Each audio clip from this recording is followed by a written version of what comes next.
आज 38वां सत्र है। नमस्कार।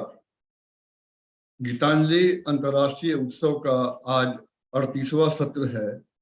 मैं डॉक्टर कृष्ण कन्हैया, इस संस्था का महासचिव, आप सबों का, हमारे गीतांजलि के सभी सदस्यगण, हमारे दोनों आदरणीय अतिथिगण डॉक्टर ऋषभ देव साहब और प्रवीण प्रणय साहब, और इस कार्यक्रम में वर्चुअल प्लेटफॉर्म पर जुड़े सारे हमारे गेस्ट तथा यूट्यूब और फेसबुक के माध्यम से पूरे विश्व से जुड़े हमारे श्रोताओं और दर्शकों का मैं तहे दिल से स्वागत, तस्लीम, वेलकम करता हूं। आज दो और बातों के लिए आप लोगों को मैं बधाई दे दूं। पहली बात यह है कि आज से 2 दिन पहले रक्षाबंधन का त्योहार था, जो भाई बहन का बहुत ही पवित्र पर्व है, तो उसकी शुभकामनाएं मैं आप लोगों को देता हूं देर से ही। और आज से 2 दिन बाद हमारे आज़ादी का 75वां जो है वो स्वतंत्रता दिवस है, उसकी भी शुभकामनाएं मैं आप लोगों को दे रहा हूं। इस पाक्षिक कार्यक्रम में हम सब जुड़ते हैं पूरे विश्व से अपने अपने क्षेत्र के प्रतिष्ठित और सम्मानित हस्तियों से, जिनकी जीवनी, जिनकी संघर्षमय जिंदगी, जुझारूपन, विषम परिस्थिति में खुद को बाहर निकाल लाने की क्षमता और उस सभी अर्जित ज्ञान से हम सब सीखते हैं और इस ज्ञान को हम अपने आचरण में लाते हैं, क्योंकि ज्ञान सीखने की कोई सीमा नहीं होती है। आज इस कड़ी में हमारे साथ जुड़े हैं हैदराबाद, तेलंगाना से डॉक्टर ऋषभ देव शर्मा, जो कि राष्ट्रीय स्तर पर एक विख्यात शिक्षाविद, लेखक, कवि, आलोचक और शोधकर्ता है।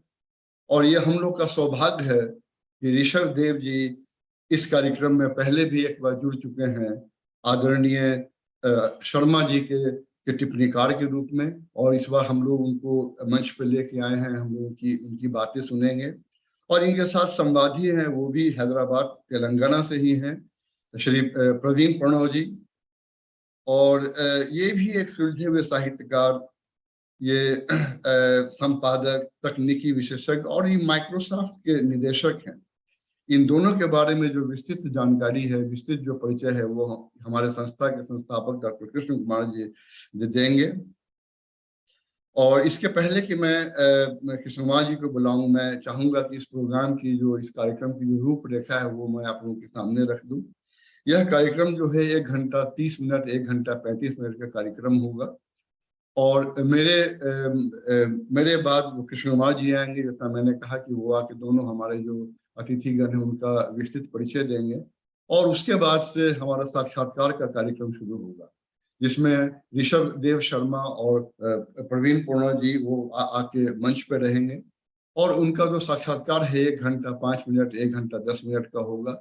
जब 10 मिनट समय बाकी रहेगा तो मैं प्रवीण प्रणय जी को चैट बॉक्स में एक मैसेज भेजूंगा कि 10 मिनट में इस प्रोग्राम को समाप्त करना है, साक्षात्कार को। और उसके बाद जो प्रवीण प्रणव जी है वो मुझे बुलाएंगे मंच पे, और मैं आकर अपने गीतांजलि के एक वरिष्ठ सदस्य विभा केल जी से इस कार्यक्रम पर मैं टिप्पणी लूंगा। और उसके बाद से फिर मैं कृष्ण कुमार जी को बुलाऊंगा, जो आकर सब लोगों का धन्यवाद ज्ञापन करेंगे और प्रोग्राम समाप्ति की घोषणा करेंगे।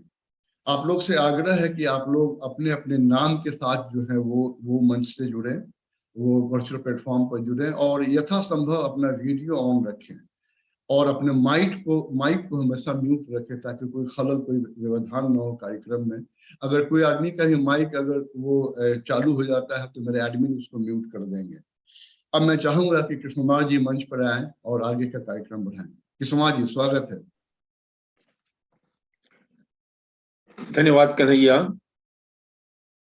बड़ा अच्छा लग रहा है आज ऋषभ देव जी को इस पटल पर देखकर। पता नहीं ऋषभ देव जी को कुछ हमारी पुरानी यादें मस्तिष्क में है या नहीं है। जब मेरी मुलाकात उनसे संभवतः हैदराबाद में हुई थी और 2005 का दिसंबर या 2006 की जनवरी, जब मैं उनके धर्मस्थली कर्मस्थली दक्षिण भारत हिंदी प्रचार सभा में आया था और ऋषभ देव जी के बारे में डॉक्टर कृष्ण कन्हैया ने कहा वो हैदराबाद से आते हैं। वो कहां से आते हैं शायद ऋषभ देव जी को ठीक से ये भी नहीं मालूम है। वो कबीर की तरह इधर उधर टहलते रहते हैं, घूमते रहते हैं और तरह तरह के काम करते रहते हैं।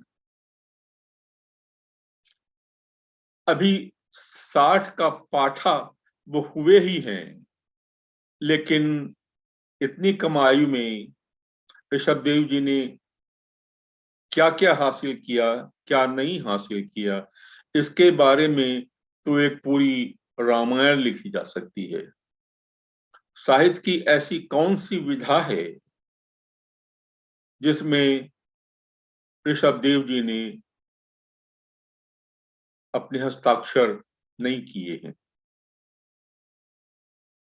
बड़ा अच्छा है कि ऋषभ देव जी अब आकर के हैदराबाद में बस गए हैं, रह रहे हैं और अपनी कर्मस्थली वहां बनाए हुए हैं। ऋषभ देव जी ने, जैसा मैंने कहा पहले, कि साहित्य की लगभग हर विधाओं में काम किया है।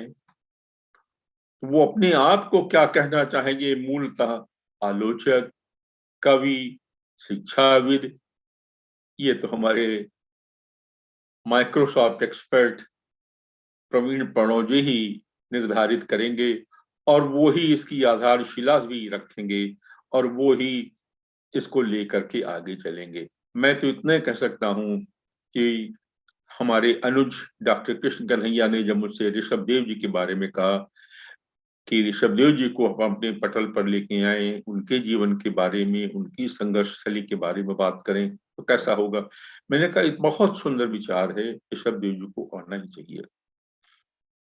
तो और ऋषभ देव जी और प्रवीण जी, ये श्रृंखला हम लोगों के हृदय के बहुत नजदीक है, क्योंकि विश्व में काम तो लोग अपने आप करके निकल जाते हैं, नाम तो लोग लेकर के अपने आप निकल जाते हैं, सम्मान और पुरस्कार तो ले लेते हैं, लेकिन ऐसे लोग कम होते हैं, कम मिलते हैं जिनके जीवन से, जिनके काम करने के ढंग से अन्य लोग प्रेरणा लेकर के वो भी उन लोगों के कदमों पर चल सके।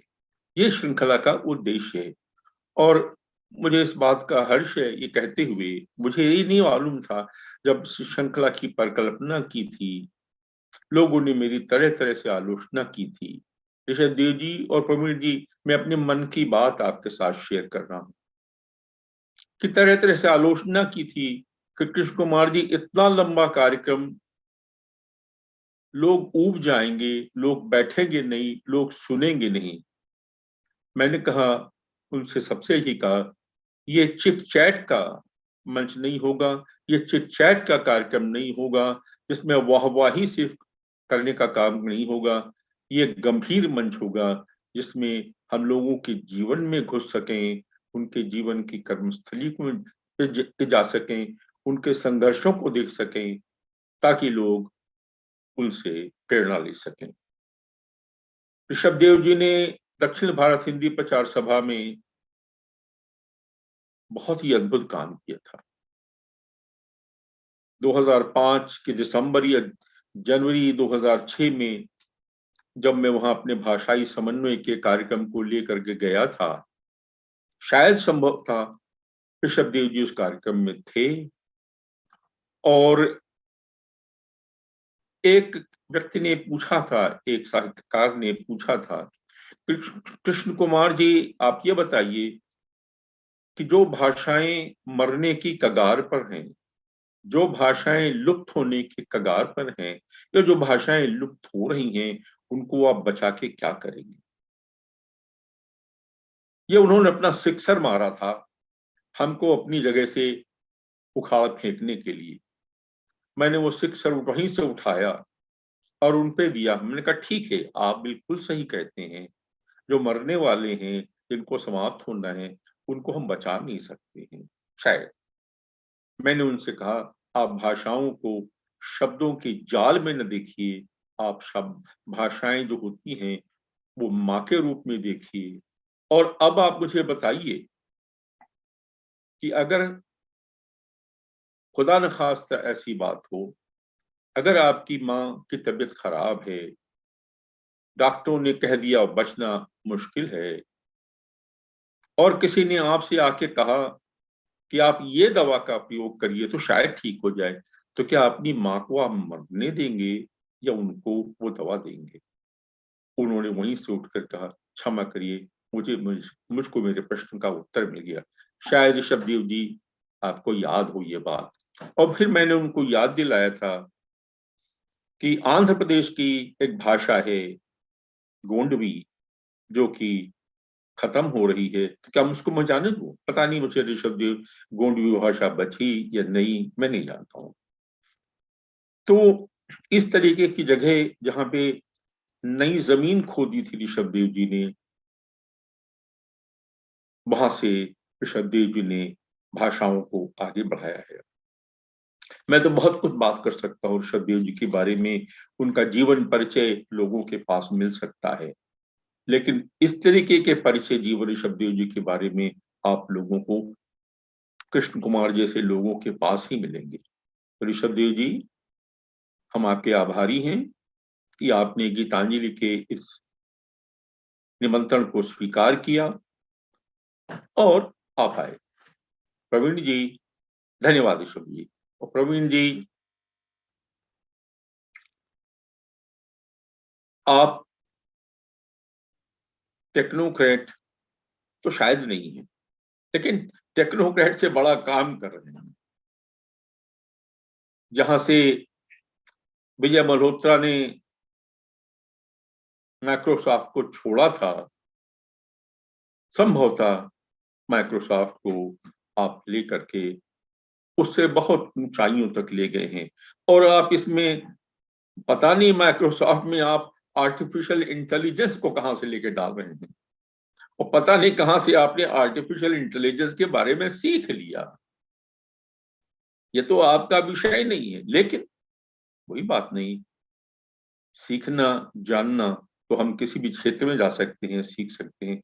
बड़ा अच्छा हुआ कि आपने आर्टिफिशियल नेटवर्क को माइक्रोसॉफ्ट के अंदर डाला है, और अच्छा, और भी अच्छा होगा अगर आप न्यूरल नेटवर्क को भी इसमें डाल लें। Artificial intelligence and neural network मिलकर के मस्तिष्क की तमाम जो परेशानियां हैं, पेचीदियां हैं, उनको हल कर सकते हैं। प्रणव जी, आपसे माइक्रोसॉफ्ट को ही नहीं, हम सबको बड़ी आशाएं हैं। मैं उन आशाओं की किरण को देख पाऊंगा, मैं नहीं जानता, लेकिन लोग देखेंगे ये मैं जानता हूं। और आप का चित्र जो हम लोगों के पास आया था, चित्र देख करके मुझको लगा भाई ये प्रणव क्या बात करेंगे। इतनी गंभीर मुद्रा, अगर आंखों और चेहरों के बीच के अंदर के कोण को अगर ठीक तरीके से उसको विश्लेषित किया जाए तो पता लगेगा भैया ये प्रवीण प्रणव तो दुष्कर व्यक्ति लगता है।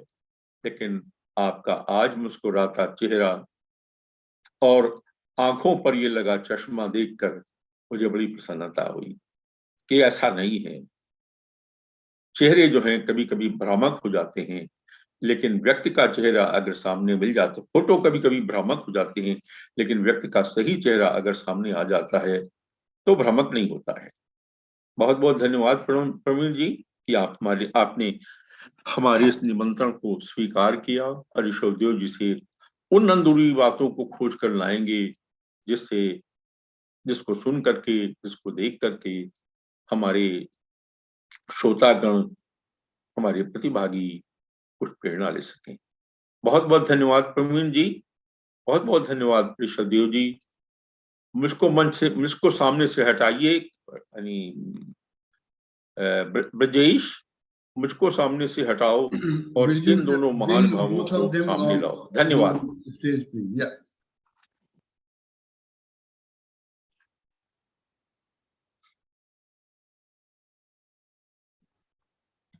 धन्यवाद। धन्यवाद कृष्णकांत जी, धन्यवाद कन्हैया जी, और गीतांजलि परिवार के सभी सदस्यों का, सभी श्रोताओं का धन्यवाद कि आज आपने मुझे ये अवसर दिया है। जैसा आप लोगों ने कहा, ऋषभदेव शर्मा राष्ट्रीय स्तर पर किसी पहचान के मोहताज नहीं है, और ये मेरी खुशनसीबी रही है कि मैं उन चंद लोगों में हूँ जिन्हें ये अधिकार मिला हुआ है कि मैं जब चाहूँ इन्हें तंग कर सकूँ। वो मैं उस अधिकार का उपयोग करता रहता हूँ।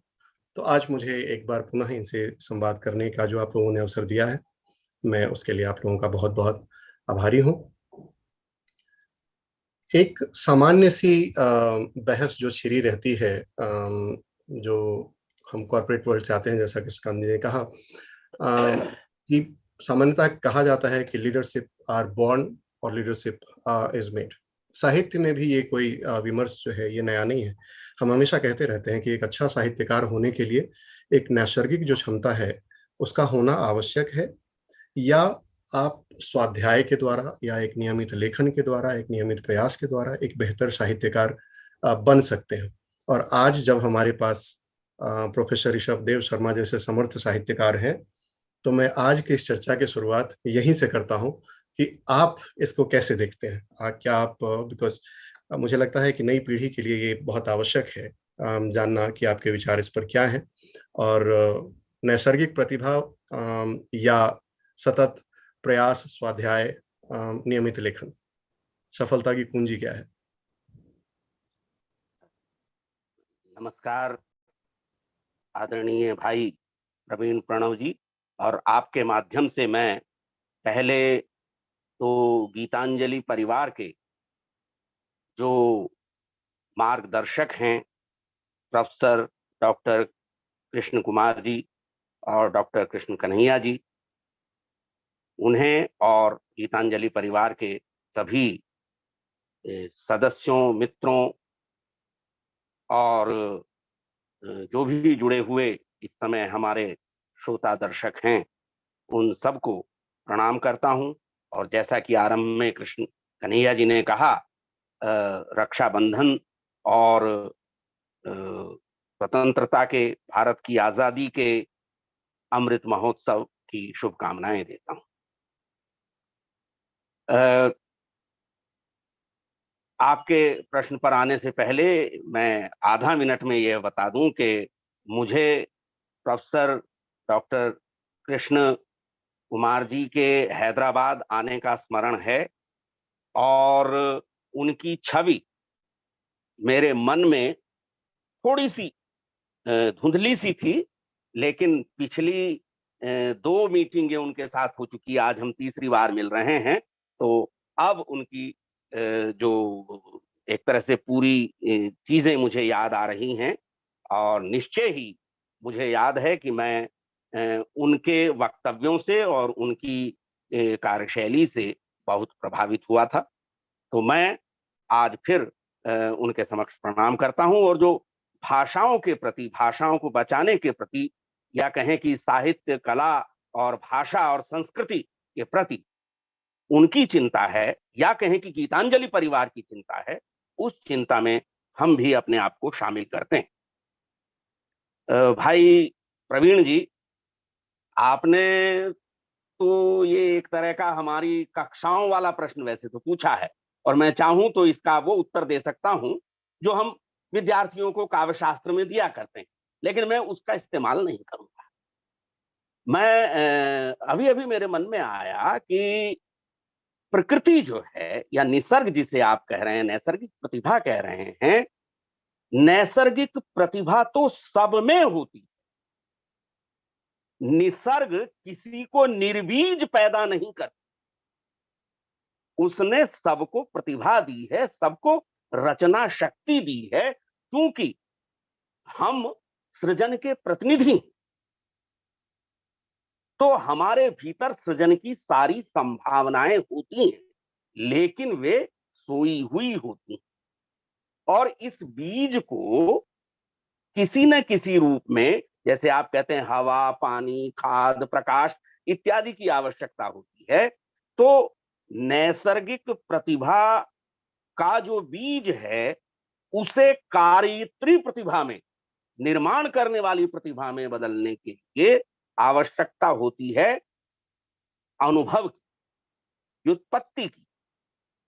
आप यह अनुभव जीवन के जिसे कहें दैनंदिन जो हमारे अनुभव हैं, हमारी इंद्रियों से प्राप्त होने वाले अनुभव हैं, और हमारे मन मस्तिष्क का जो विकास करने वाले अनुभव हैं, जिसे आप अध्ययन भी कह सकते हैं। तो अनुभव और अध्ययन, या कहें कि जीवन के थपेड़े, अगर हम जागरूक हैं, अगर हमारी अवलोकन क्षमता हमारे भीतर है, तो पहली चीज तो ये कि यह अवलोकन हमारे भीतर अंकित होना चाहिए। जो कुछ हम अवलोकते हैं चारों तरफ, वो अगर हमारे अंदर अंकित होता है, सबके होता है, स्मृति कोश में सब कुछ रजिस्टर होता चलता है। लेकिन एक दूसरी चीज है कि स्मृति कोश में जो चीजें रजिस्टर होती हैं, उसे पुनरुत्पादित करना ये सबके बस का नहीं होता। प्रतिभा है सब में, लेकिन उसके लिए प्रयास करना पड़ता है पुनरुत्पादन। मैं प्रतिभा सब में है इसलिए कह रहा हूं कि जो निरक्षर भट्टाचार्य जिन्हें कहते हैं, बहुत सारे लोग आज भी लोक में, हमारे अनेक ऐसे लोग हैं कि जिन्होंने कभी विद्यालय का मुंह नहीं देखा, लेकिन वे रोज नए गीत रच देते हैं। मैं अपनी मां का उदाहरण देना चाहूंगा। मेरी मां निरक्षर थी, लेकिन हर परिस्थिति के लिए वे एक गीत बना सकती थी, वे एक यानी एक कथा जैसी रच सकती थी। उनके पास लोक का बड़ा भंडार था, लोकोक्तियों का, मुहावरों का। वो सब मैं कहूं कि निसर्ग से शायद मुझे मिला, और इसे निखार कर या इसे पुनरुत्पादित करने का काम, या जो जीवन के अनुभव हैं, तो जैसा फिर मैं शास्त्रीय भाषा में कहूं कि 3 चीजों की जरूरत होती है: प्रतिभा की, व्युत्पत्ति या ज्ञान और अनुभव की, और अभ्यास की। बिना अभ्यास के तो चाहे जितनी तेज प्रतिभा हो, जितनी प्रखर प्रतिभा हो, वह नष्ट हो जाती है। अभ्यास भी आवश्यक है।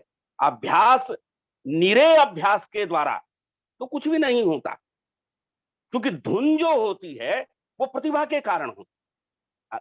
आप उसे प्रतिभा कहें या जैसे मैं कह रहा हूं कि एक नैसर्गिक शक्ति। कॉलरिज ने कहा कि 2 तरह की इमेजिनेशन है, एक प्राइमरी इमेजिनेशन, एक सेकेंडरी इमेजिनेशन। प्राइमरी इमेजिनेशन है अनुभवों को ग्रहण करना, और सेकेंडरी इमेजिनेशन है उन्हें पुनरुत्पादित करना। तो यह जो पुनरुत्पादित करने की शक्ति है, यह किसी व्यक्ति को कलाकार बनाती है, किसी को वैज्ञानिक बनाती है, इत्यादि इत्यादि।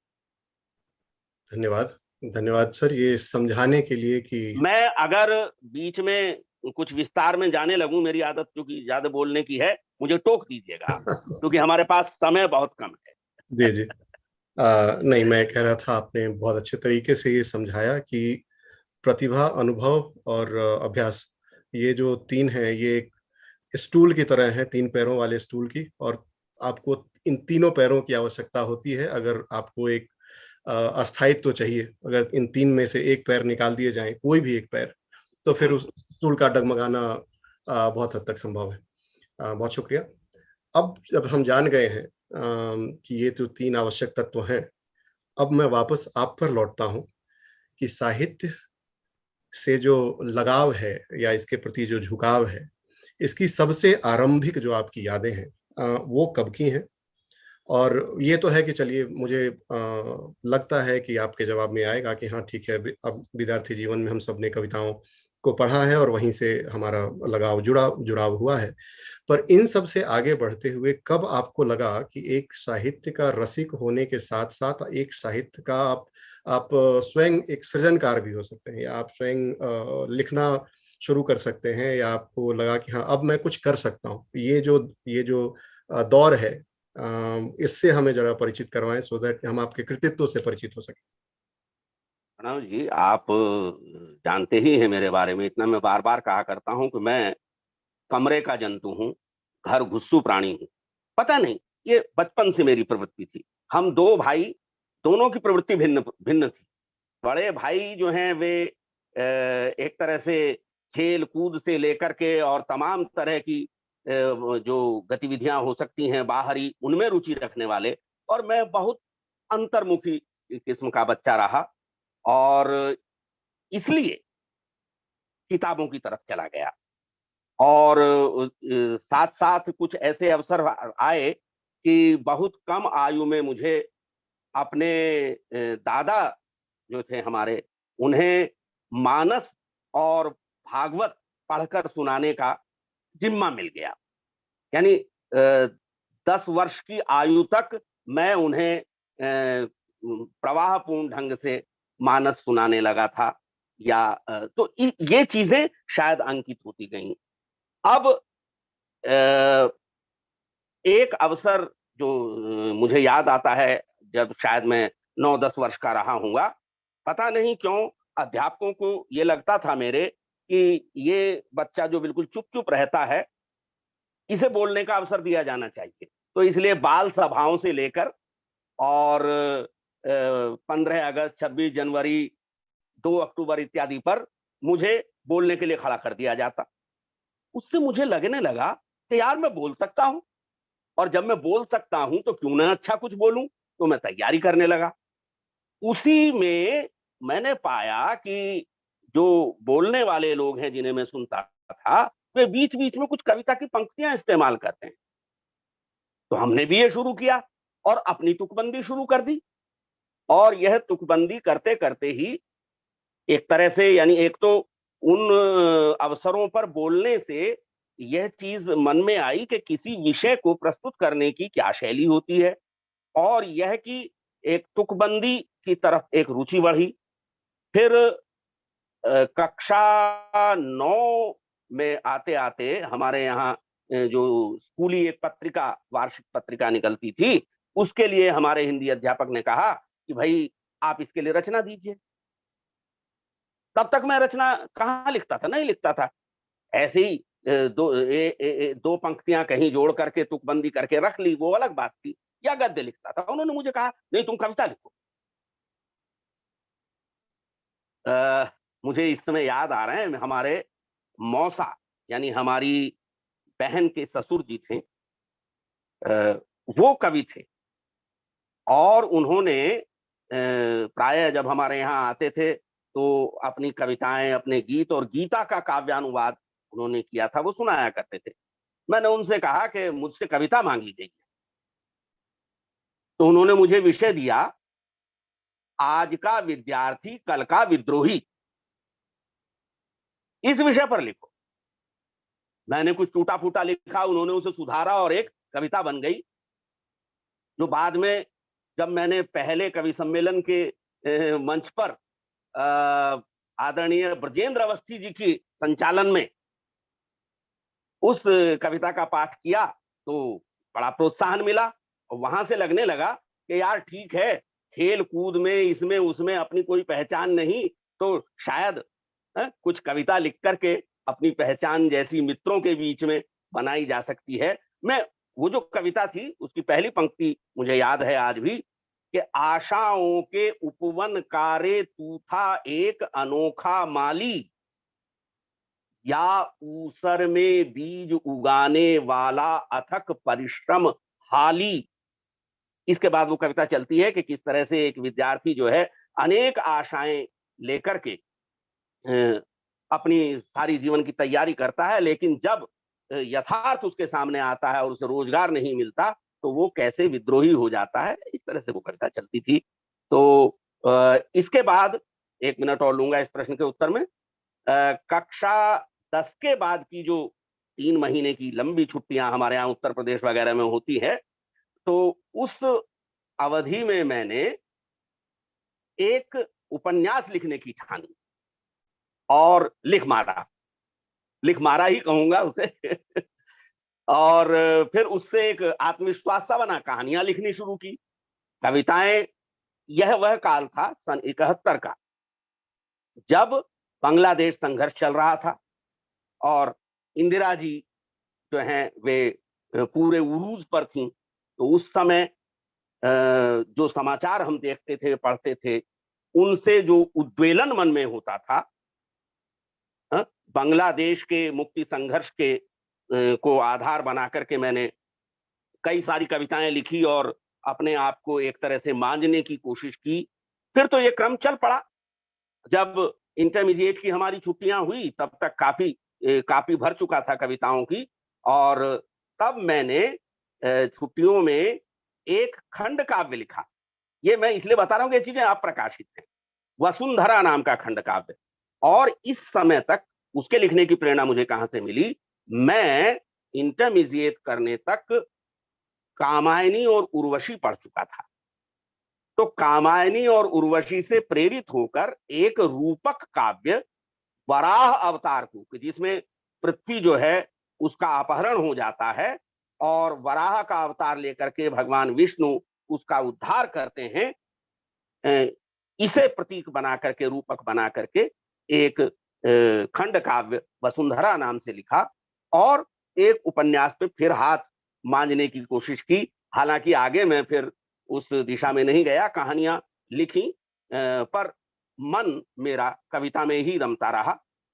और विशेष रूप से जो सामाजिक विसंगतियां हैं वे मुझे उद्वेलित करती रहीं और उन पर अपनी प्रतिक्रिया व्यक्त करने के लिए शायद मैंने लिखना शुरू किया।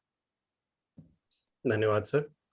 और जैसा डॉक्टर कृष्ण कुमार सर कह रहे थे कि आपने साहित्य की कई विधाओं में लिखा है और मुझे ये जिम्मेदारी दे रहे थे कि मैं तय करूं कि आप मूलतः क्या हैं। मैं चूंकि आपसे लगातार बात करता रहता हूं, इसलिए मैं निसंदेह बिना किसी संकोच के कह सकता हूं कि मूलतः आप कवि ही हैं, भले ही आपने साहित्य की कई विधाओं में हाथ आजमाए हों और कई कोशिश किताबें है कि मूलतः मनुष्य रहें। नहीं, वो तो है। वो हमारे यहाँ जो एक बेस क्लास और डिराइव्ड क्लास की बात होती है, वो तो अब बिल्कुल आप बेस क्लास पे चले गए, लेकिन मूलतः कवि हैं, वो ठीक है। एक बेहतर रहा कि इस परिचय से मैं भी कुछ नई बातें जाना, आपकी आरंभिक कविताओं को सुन पाया। लेकिन बहुत कम ही लोग जानते हैं कि इस 9वीं 10वीं और इंटर की पढ़ाई जिस तक की आप बात कर रहे थे, उसके बाद आप साहित्य के नहीं, आप विज्ञान के छात्र रहे। आपने विज्ञान से अपनी पढ़ाई पूरी की और इसके बाद आप भारत सरकार में गुप्तचर विभाग में आपने अपनी सेवाएं दी हैं और जिस दौरान आपकी जम्मू कश्मीर इन एरियाज में आपकी तैनाती रही। और इसके बहुत बाद आप इस नौकरी को छोड़कर वापस साहित्य की दुनिया में आए। एक आपकी कविता संग्रह प्रकाशित हुई थी श्री साहित्य प्रकाशन द्वारा 2013 में, जिसका नाम था सूसा मानस गंध।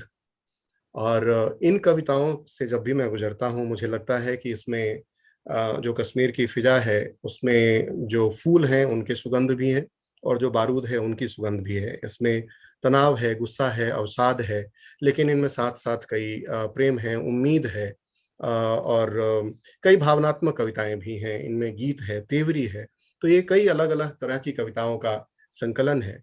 तो मेरा आपसे आग्रह है कि आप अपनी इस नौकरी के बारे में जितना बता सकें, मुझे पता है गुप्तचर विभाग में आप बहुत कुछ नहीं कह सकते, जितना बता सकते हैं, और फिर इस नौकरी को छोड़कर साहित्य की दुनिया में लौटने या साहित्य की तरफ लौटने की जो प्रक्रिया है उसके बारे में, इस कविता संग्रह के बारे में अपने विचार साझा करें और इस संग्रह से आपकी जो भी एक पसंद की कविता हो उसका पाठ करें। मेरी पसंदीदा कविता विस्मरण है, तो आप ऐसे आप जो भी पढ़ना चाहें। हाँ, प्रणव जी, असल में जैसा आपने कहा कि मैं विज्ञान का विद्यार्थी था, बल्कि मैंने जो मैं बता रहा था पत्रिकाओं के लिए विज्ञान कविताएं भी लिखी। आपेक्षिक घनत्व, रिलेटिव डेंसिटी पर मैंने कविता लिखी। एब्सोल्यूट जीरो, परम शून्य पर एक बड़ी सुंदर प्रेम कविता जो हमारे अध्यापकों को पसंद आई थी विज्ञान के, वो लिखी थी। लेकिन जो कविता लिखने की जो अपनी रुचि थी, वह उस काल में निर्मित हो रही थी, बढ़ रही थी, और आगे शायद ये चर्चा आएगी कि खास तौर से जो कहें कि 75 से और 80-85 के बीच का काल था, उस काल में पागलों की तरह लिखा। हाँ? अगर कहीं घूमने जा रहे हैं शाम को और कोई कागज नहीं है, तो कोई पत्ता तोड़ करके उसके ऊपर भी एक रुबाई लिख दी। एक इस तरह का एक दीवानापन था। खैर नौकरी तलाशने के दौरान इंटेलिजेंस ब्यूरो में नौकरी मिल गई और चले गए। वहां जाने के बाद पता चला कि हमारे मिजाज के हिसाब से तो वो पुलिसिया नौकरी है नहीं, और वहां छटपटाना शुरू हो गए। वहीं रहते हुए मैंने अपनी पीएचडी की हिंदी में, और वहां से यानी 7 वर्ष मैं इंटेलिजेंस ब्यूरो में रहा, और मेरी तैनाती जम्मू कश्मीर में रही, खास तौर से पुंछ और उधमपुर में। कई तरह के ऑपरेशंस में शामिल हुए, फील्ड ऑफिसर थे, कोई नहीं तो भी है, ठीक है, उसके विषय में चर्चा करने का कुछ विशेष नहीं है। लेकिन यह कि वहां रहते हुए भी जो अनुभव इकट्ठा किए, मैं कहना चाहूंगा कि मैंने विद्या क्षेत्र में या शिक्षा क्षेत्र में आने से पहले ज्यादा लिखा है। यहाँ आने के बाद तो मैं अध्यापकी में इस तरह उलझ गया कि कम लिखा। तो वहां रहते हुए कुछ चीजें लिखी, और उसमें से काफी कुछ इकट्ठा होकर के अभी जिस पुस्तक की आपने चर्चा की, सूसा मानस गंध, इसमें कुछ कविताएं उसकी उस दौर की भी हैं। मैं एक बहुत छोटी सी कविता पढ़ूंगा, उसके बाद जिस कविता की आपने चर्चा की विस्मरण, वो पढ़ूंगा। असल में मेरे मन में भी ये है कि बातें कम करके और कुछ कविताएं अपने मित्रों को आज सुना दूं। तो खैर, इस कविता का शीर्षक है चिनार, और प्रतीक देखें, मैं कोई व्याख्या नहीं करूंगा। मैं नहीं मानता कि कविता को किसी वक्तव्य की आवश्यकता हो। विपरीत हवाओं में सीटी बजाता हुआ लहराता है चिनार, 5 उंगलियों वाले अपने असंख्य पत्ते। हाँ। विपरीत हवाओं में सीटी बजाता हुआ लहराता है चिनार, 5 उंगलियों वाले अपने असंख्य पत्ते। जड़ता हूं जैसे तमाचे पर तमाचा, मौसम के गाल पर। हाँ। जड़ता हो जैसे तमाचे पर तमाचा, मौसम के गाल पर, करता है प्रमाणित अपनी पहचान को। और अभी जिस कविता की आपने चर्चा की, विस्मरण, वह मेरी भी प्रिय कविता है, और मुझे कई मित्रों ने ये बताया है कि इस कविता ने उन्हें भावुक किया है। असल में संवेदना के धरातल पर अगर रचनाकार और पाठक तीनों एक जगह जुड़ जाएं, तो मैं समझता हूं यही रचना की सफलता है, और यही रचनाकार का आनंद है।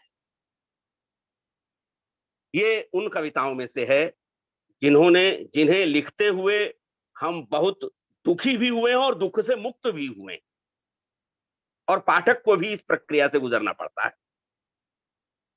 विस्मरण। वह खाली आंखों से मुझे देख रही थी निर्निमेष, पहचानने की कोशिश करती हुई। यानी वह अब इस स्थिति में है कि मुझे पहचान नहीं पा रही। ठीक है, मैं बोलूंगा नहीं, कविता पढ़ता हूं। वह खाली आंखों से मुझे देख रही थी निर्निमेष, पहचानने की कोशिश करती हुई। मैंने अपनी पहचान बताई, वह सुन न सकी, दोनों कानों के पर्दे ध्वस्त हो चुके थे। मैं पास जा बैठा सटकर, उसकी उंगलियां सहलाई, गाल छुए, वह वैसे ही देखती रही, कोई पहचान नहीं। मुझे देख रही थी या मेरे पार, आज तक पता नहीं। मैंने उसकी गोद में सिर रख दिया। मैंने उसकी गोद में सिर रख दिया। दुनिया की सबसे गर्म सेज अभी ठंडी नहीं हुई। हाँ। मैंने धीरे से पुकारा, मां, उसकी पुतलियां घूमी, स्मृति लौट रही थी। उसने होंठ खोले, आवाज जा चुकी। कड़वाती आंखें मींच ली मैंने आंसू गटकने को। आह, उसने मेरे बालों में उंगलियां फिराई, मैंने आंखें खोली, वह मुझे पहचान रही थी। आंखों में आंखें डालकर मैंने कांपते स्वर में कहा, मां राम राम। मां के होंठ फड़फड़ाए, जीभ नहीं उठी, आवाज नहीं निकली, पर असीसती उंगलियां बोल रही थी। मां अंतिम क्षण की प्रतीक्षा में थी, मुझे ट्रेन पकड़नी थी। हाँ, मां अंतिम क्षण की प्रतीक्षा में थी, मुझे ट्रेन पकड़नी। बिल्कुल। धन्यवाद सर। ये कविता मैं जितनी बार भी पढ़ता हूँ या अभी जब भी सुनता हूँ, मेरी भी मनस्थिति वही होती है, मैं हर बार भावुक होता हूँ। धन्यवाद एक बार फिर से इसे साझा करने के लिए।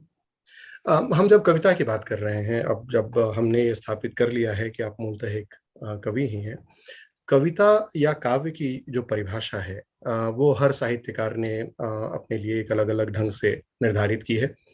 आपने भी एक कविता में लिखा है, जब कभी थक कर किसी ने फेर ली आँखें, जब कभी बोझिल हुई हैं भींज कर पाँखें, जब कि सारे पात पतझर की अमानत हो गए, झर गए सब पुष्प असमय, हो गई निर्वस्त्र शाखें, साथ सोई छाह को भी छोड़ कर छल से, घोर वन में या भवन में, प्राण नल और बुद्ध बनने के लिए जब शून्यता के, जब हृदय गलकर पिघलकर आंसुओं के मोतियों की आब बन झांके, काव्य का क्षण वह युगों की पीर है, अवसाद है, जिंदगी के नाद पर बजता हुआ अनुनाद हुआ है, अनुनाद है, कविता कविता कहाँ कहाँ अनुवाद है। तो अनुवाद है। कविता को लेकर आपकी समझ क्या है? इस कविता को आप कैसे देखते हैं? पहले तो इन पंक्तियों के ही बारे में मैं एक बात कहूं कि वो जो विज्ञान का विद्यार्थी होने के कारण फिजिक्स का, मैंने एमएससी फिजिक्स किया है, अनुनाद, रेजोनेंस जो है वो मुझे बड़ा प्रिय रहा है। और जब ये कविता में लिखने चला तो पता नहीं कैसे वो अनुनाद शब्द गूंज रहा था और मुझे अनुवाद को आधार बनाकर कविता लिखने की का एक मन था। तो वहां से ये चीज आई थी कि ये कविता को परिभाषित किया जाए एक पंक्ति में, तो वह है कि जिंदगी के नाद पर बजता हुआ अनुनाद है। पहली चीज है जिंदगी का नाद। जिंदगी का नाद अगर है तो पहले उसे सुनना और समझना होगा, और फिर उसका अनुनाद, उसका ये जिंदगी के नाद का रेजोनेंस है मेरे लिए कविता। और इसीलिए मैं मौलिकता की बात नहीं कहता, बल्कि कविता कहाँ अनुवाद है जीवन का, उसे आप अनुनाद कह ले या अनुवाद कह ले। प्रश्न फिर से आपने शास्त्रीय टाइप का कर दिया है।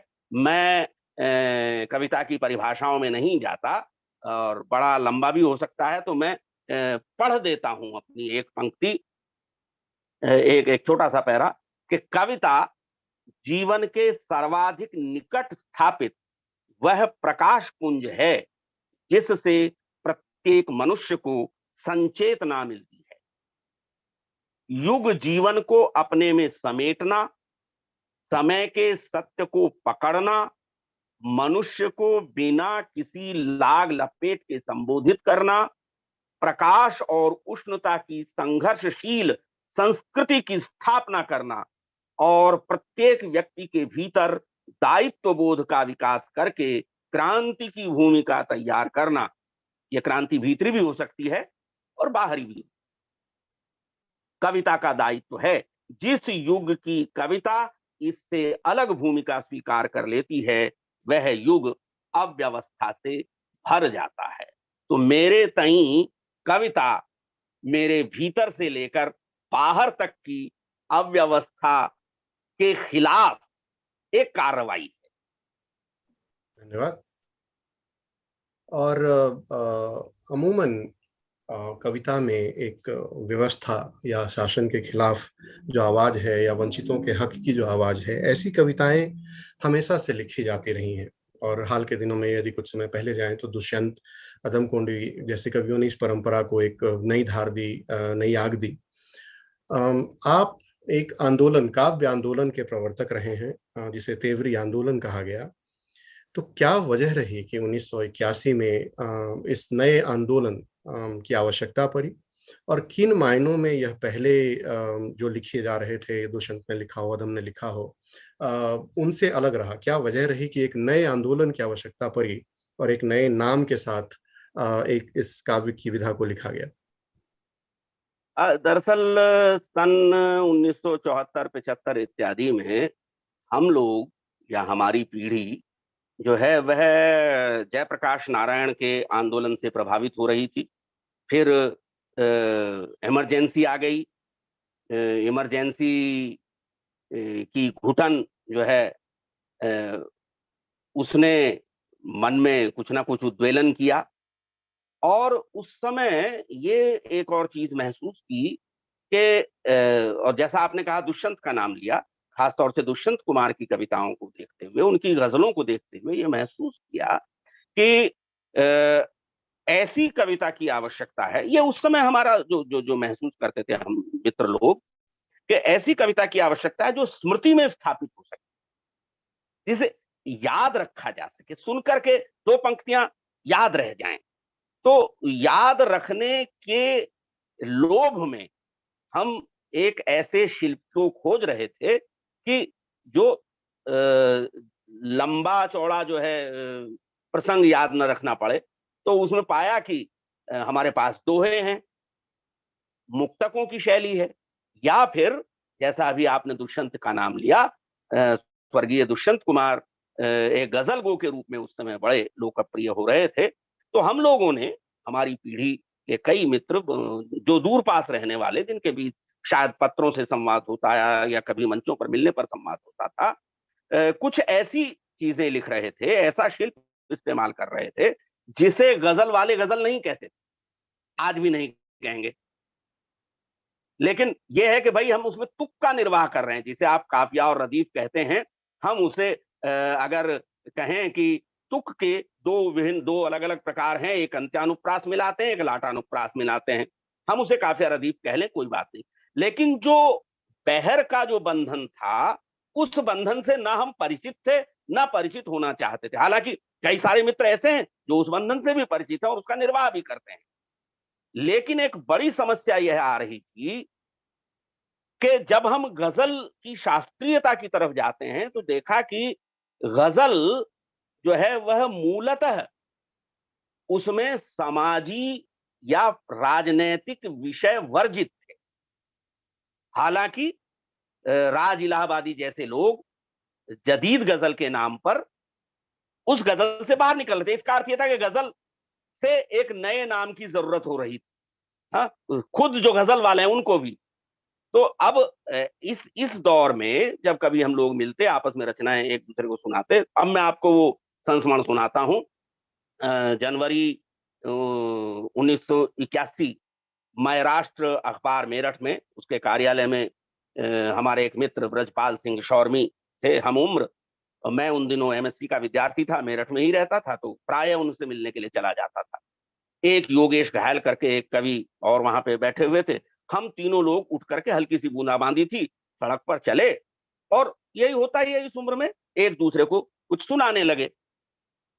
शौर्मी ने अपनी एक रचना सुनाई और कहा, ऋषभ एक गजल, देवराज था मेरा उपनाम उस जमाने में, देवराज एक गजल सुनो। मैंने कहा हाँ सुनाइए। तो वो ऐसे शुरू होती थी प्रवीण जी कि ईंट छाले, हाँ, ईंट छाले ईंट छाले बिवाइयां, कुछ इस तरह से था। मेरे महबूब के 4 ही शौक हैं, हथकड़ी, बेड़ियां, सींगचे, कोठरी, हाँ? ईंट छाले और टोकरी, इस तरह का। तो मैं उस रचना को सुन करके उनसे बोला कि आप इसे गजल कैसे कह सकते हैं? बोले कैसे नहीं, देखो इसमें ये भी है, ये भी है, ये भी है। मैंने कहा लेकिन गजल की विषय वस्तु का तो निर्वाह नहीं है, ये क्या प्रेमपूर्ण वार्तालाप है? गजलियत किसे कहते हैं? गजलियत या तगज्जुल, गजलियत या तगज्जुल का अर्थ ही है श्रृंगारिक रचना होनी चाहिए। तो उन्होंने कहा नहीं नहीं, लेकिन सब तरह की रचनाएं लिखी जाती हैं। खैर, उसके बाद कहा अच्छा तू कुछ सुना। मैंने कुछ सुनाया, और उसके बाद ऐसे ही बातचीत करते हुए फिर वो सुना रहे, मैं सुना, मैं बार बार कहता नहीं यार देखो, इन रचनाओं को गजल कहना अन्याय है। गजल के साथ, गजल के साथ अन्याय है।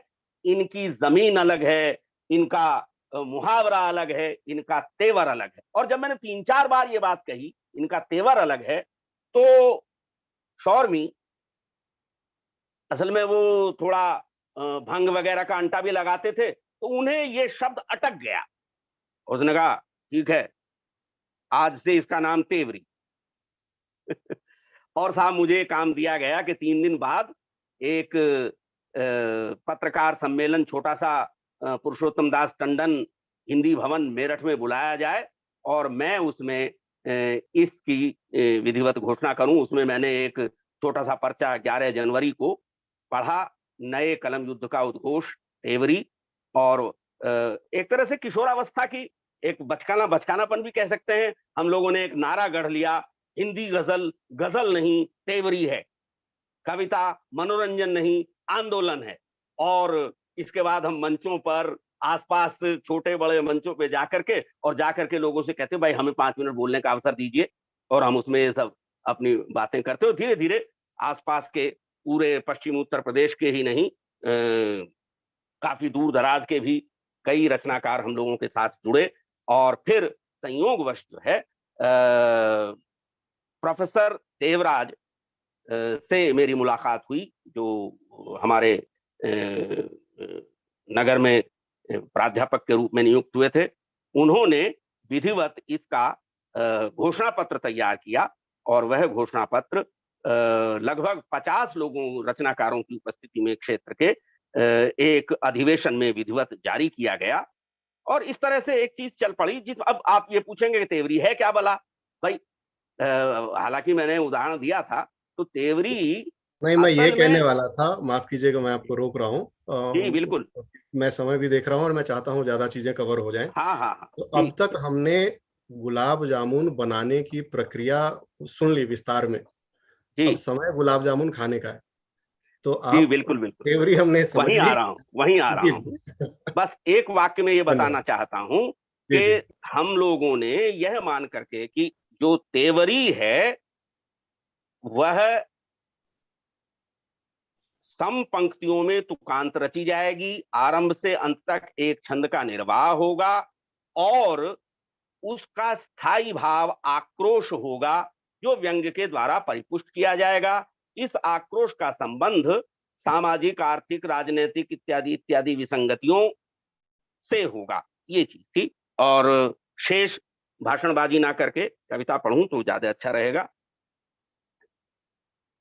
धर्म, भाषा, जाति, दल का आजकल आतंक है।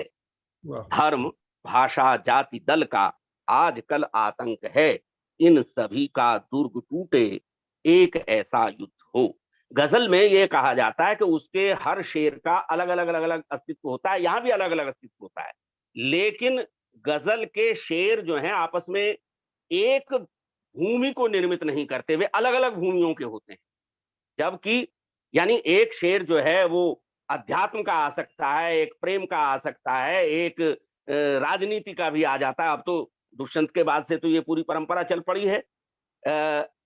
लेकिन तेवरी में आरंभ से अंत तक किसी प्रमेय या थ्योरम की तरह से मुख्य पंक्ति में हम एक बात को स्थापित करते हैं, और बाकी पंक्तियों के द्वारा जिन्हें हम तेवर कहते हैं उसे प्रमाणित करते हैं या स्थापित करते हैं। तो भर दिया भोले मनुज के कंठ में जिसने जहर। आप प्रतीकों और बिंबों को भी देखें उसी दृष्टि से कि गजल की जो जो जिसे आप कहते हैं ना गजल की भाषा, उससे भिन्न भाषा है। भर दिया भोले मनुज के कंठ में जिसने जहर, वह प्रचारक मंच टूटे, एक ऐसा युद्ध हो। नागरिक के हाथ में जो द्वेष की तलवार दे, नागरिक के हाथ में जो द्वेष की तलवार दे, शब्द का वह कोश टूटे, टूटे, एक ऐसा युद्ध हो। और रंग के या नस्ल के हित जो कि नक्शा नोच दे, रंग के या नस्ल के हित जो कि नक्शा नोच दे, क्रूर वह नाखून टूटे, एक ऐसा युद्ध हो। और खून का व्यवसाय करते लोग कुर्सी के लिए, वोट की दुकान टूटे, एक एक ऐसा युद्ध हो। वाह, और भीष्म द्रोणाचार्य सारे रोटियों पर बिक रहे, अर्जुनों का मोह टूटे, एक एक ऐसा युद्ध हो। अर्जुनों का मोह टूटे, एक ऐसा युद्ध हो। और हाँ, हमारे प्रवीण जी की पसंद की एक रचना के कुछ अंश सुनाऊंगा, पूरी तो नहीं सुनाऊंगा, समय उतना नहीं होगा। हम्म, हाँ, इसमें एक स्थानीय जो पश्चिमी उत्तर प्रदेश की उक्ति है, मुहावरा कह लें, उक्ति, लोकोक्ति कह लें, उक्ति के पासना अर्थात निरर्थक श्रम करना, निष्फल कार्य करना, इसका प्रयोग किया है। और देखें कि अपने हक में वोट दिला के क्या उक्ति के क्या पास हो गए। उसके पास होगा। मैं जानता हूं मेरे जो श्रोता हैं, इस समय जो दर्शक हैं, वे अधिकतर प्रवासी भारतीय हैं, विदेशों में बैठे हैं, लेकिन सबकी जड़ें हैं इसी जमीन में। अभी हम भाषा को बचाने की बात कह रहे थे, यही वो भाषा है जो हमने जमीन से ली है। और हम ये कहते हैं कि भाषा को भीड़ से उठाना और दिमाग में बो देना, यह हमारा जो कहें कि एक उद्देश्य है भाषा की स्तर पर तेवरी का, कि अपने हक में वोट दिला के क्या उक्ति के पाथोगे, दिल्ली के दरबार में जाके क्या उक्ति के पाथोगे। कुलपतियों की मेज तोड़ के लड़के डिस्को करते हैं, कुलपतियों की मेज तोड़ के लड़के डिस्को करते हैं, ऐसे में स्कूल खुला के क्या उक्ति के पाथोगे। अरे 5 साल के बाद आज वे अपने गांव पधारे हैं, ऐसे नेता को जितवा के क्या उक्ति के पाथोगे। और लंबे कुर्तों के नीचे जो पहने हैं राडार कई, पहने हैं राडार कई, उन यारों से हाथ मिला के क्या उक्ति के पाथोगे। और देखें, बंदूकों से डरे हुए जो संदूकों में भरे हुए, जिन्हें जनता से संवाद करना होता है, वो स्क्रीन के पीछे खड़े रहते हैं, कहीं आके गोली ना लग जाए। हा? बंदूकों से डरे हुए जो संदूकों में भरे हुए, ऐसों को मुखिया बनवा के क्या उक्ति के पाथोगे। और शैतानों की नरबलियों में शामिल है भगवान, यहाँ शैतानों की नरबलियों में शामिल है भगवान, यहाँ ये भला यहाँ मंदिर चिनवा के क्या उक्ति के क्या पाथोगे। और मुझ गंवार का प्रश्न यही है, मुझ गंवार का प्रश्न यही है, संसद से सचिवालय से, मुझ गंवार का प्रश्न यही है, संसद से सचिवालय से, लोक गंवा के तंत्र बचा के क्या क्या उक्ति उक्ति के के पास। पाथोगे। वाह, और अपने हक में वोट दिला के क्या क्या उक्ति के पाथोगे, दिल्ली के दरबार में जाके क्या उक्ति के पाथोगे। धन्यवाद सर। 2014 में आपकी कविता संग्रह आई थी, धूप ने कविता लिखी है, और इसमें ऐसी कई तेवरियां हैं, और ये सब के सब मेरी पसंदीदा हैं। लेकिन इनसे आगे जाते हुए एक और जो महत्वपूर्ण मुझे लगता है बात है जो होनी चाहिए। तुलसीदास ने लिखा, जाके पाँव न फटी बिवाई, हो क्या जाने पीर पड़ाई। और आम धारणा भी है कि जब तक आप किसी कष्ट से, किसी दुख से आप खुद रूबरू न हो, आप उसे ठीक से समझ नहीं पाते। लेकिन आपकी एक कविता संग्रह प्रकाशित हुई 2011 में लेखनी प्रकाशन से, जिसका नाम था देहरी। और देहरी में मुख्यतः स्त्री पक्षीय कविताएं हैं। इसकी जैसी कविता है बिल्कुल छोटी सी, मैं तुम्हारे निकट आई, कुछ मांगने नहीं, कुछ देने भी नहीं, जीने और चुपचाप बहने, पता ही नहीं चला कब तुम दाता बन बैठे और मैं भिखारी, जीवन बेगार में बदल गया, बहाव गंदली झील में, चुप्पी धीरे धीरे उतरती मौत में। तो ऐसी कई कविताएं हैं जो स्त्री की पीड़ा को, स्त्री की व्यथा को दर्शाती हैं इस देहरी के संग्रह में। सवाल है कि इस विषय पर सामान्यतः जो कवि होते हैं उनकी एक दो कविताएं होती हैं जो स्त्री पक्षीय होती हैं, लेकिन आपने एक दो कविता न लिखकर एक पूरा का पूरा संग्रह स्त्री पक्षीय कविताओं का लिखा। तो ये विचार कैसे आया और इसके पीछे आपकी जो भावना थी वो क्या थी? और इस संग्रह की भी आपकी एक कोई प्रिय कविता जिसकी आप कुछ पंक्तियाँ पढ़ सकें? हाँ, 3 बातें। पहली बात तो ये कि जो सहानुभूति और स्वानुभूति की बात इस विमर्शों के दौर में की जाती है, उसकी एक सीमा है। कविता केवल स्वानुभूति से नहीं लिखी जाती, सहानुभूति से भी लिखी जाती है। और एक तीसरा शब्द जो है, वह अधिक महत्वपूर्ण लगता है मुझे स्वानुभूति और सहानुभूति की तुलना में, समानुभूति। यदि जैसा हजारी प्रसाद द्विवेदी कहते हैं कि नर लोक से किन्नर लोक तक एक ही रागात्मक हृदय व्याप्त है, और तब तो ये कि मनुष्य, पुरुष और स्त्री क्या, पुरुष और स्त्री से परे भी जो है उनकी संवेदनाओं के साथ भी एकाकार होने के अनेक उदाहरण होते हैं। दूसरी चीज यह कि मैंने बचपन से ही अपने आसपास के वातावरण में महिलाओं को प्रताड़ित होते हुए देखा। महिलाओं को एक तरह से अपने आप को बलिदान करके पूरे परिवार को बनाते हुए देखा, उनके गौरव का अनुभव किया। तो मेरे मन में हमेशा एक गुस्सा जो है इस बात को लेकर के रहा है कि स्त्री के प्रति जो है हमारा समाज जो है वो कहीं ना कहीं अन्यायपूर्ण और क्रूरतापूर्ण व्यवहार करता है। ये एक चीज। इसलिए कुछ एक कविताएं उस तरह की लिखी। अब एक समय जब ये फेसबुक और व्हाट्सएप उतने लोकप्रिय नहीं थे, ब्लॉगिंग का जब समय था, तो हम भी हिंदी के आरंभिक ब्लॉगरों में अपने आप को शामिल करने की कोशिश कर रहे थे उस जमाने से। एक ब्लॉग हम मित्रों ने आरंभ किया, जिसकी संपादक डॉक्टर कविता वाचक नवी हैं, बियॉन्ड द सेकंड सेक्स। स्त्री विमर्श को आधार बना करके ये ब्लॉग जो है शुरू हुआ, और स्त्री विमर्श में भी भारतीय दृष्टिकोण को स्थापित करने की दृष्टि से मुझे कहा गया कि इसके लिए आपको नियमित रूप से लिखना है। उम्मीद यह की जाती थी कि मैं इसके लिए कुछ गद्य लिखता, लेकिन मैंने गद्य के बजाय पद्य लिखना या कविता लिखना जो है पसंद किया, और इस तरह कुछ कविताएं हो गई, और धीरे धीरे वो एक संग्रह बन गया देहरी नाम से। मैं इसमें जो कविताएं हैं उनके बारे में भी यही कहना चाहूंगा कि इसकी कविताओं को महिलाओं और पुरुषों दोनों ने ही समान रूप से पसंद किया है, और कई सारी रचनाएं जो हैं वो इसकी कई सारी भाषाओं में अनुदित भी हुई हैं।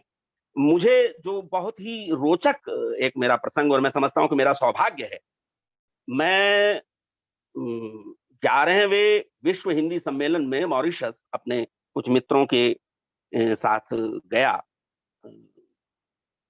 ऐसे ही कहीं मैं एक कोने में अकेला सा खड़ा था। मैं भीड़ में भी अकेला हो जाता हूं, मेरी आदत में ही है, क्या करूं। कि सामने से एक भद्र दंपति मेरी तरफ आए और ध्यान से मुझे देखते हुए आपस में कुछ बातें की, और मेरे निकट आकर के जो महिला हैं उन्होंने मुझसे पूछा, आप ऋषभदेव शर्मा हैं? साहब मैं चौंक गया। मैंने कहा हाँ मैं ऋषभदेव हूं। मुझे याद नहीं आ रहा कि मैं आपसे कभी मिला हूं या आपको देखा। नहीं नहीं, आपने हमें नहीं देखा है। उन्होंने बताया कि उनका नाम शैल अग्रवाल है, वे ब्रिटेन में रहती हैं, वे एक पत्रिका निकालती हैं, लेखनी ऑनलाइन पत्रिका, और उस पत्रिका में उन्होंने देहरी की एक कविता प्रकाशित की थी मुखपृष्ठ पर। मुझे जानकारी नहीं थी, मैं पत्रिका से परिचित था, उनके नाम से परिचित था, लेकिन मेरी रचना उन्होंने प्रकाशित की थी, और उन्होंने वह कविता मुझे सुनाई वहां। सोचिए, मेरे लिए इससे बड़ा कोई पुरस्कार या उपलब्धि नहीं हो सकती। बहुत छोटी सी कविता, शीर्षक है मुझे पंख दोगे। मैंने किताबें मांगी, मुझे चूल्हा मिला। मैंने दोस्त मांगा, मुझे दूल्हा मिला।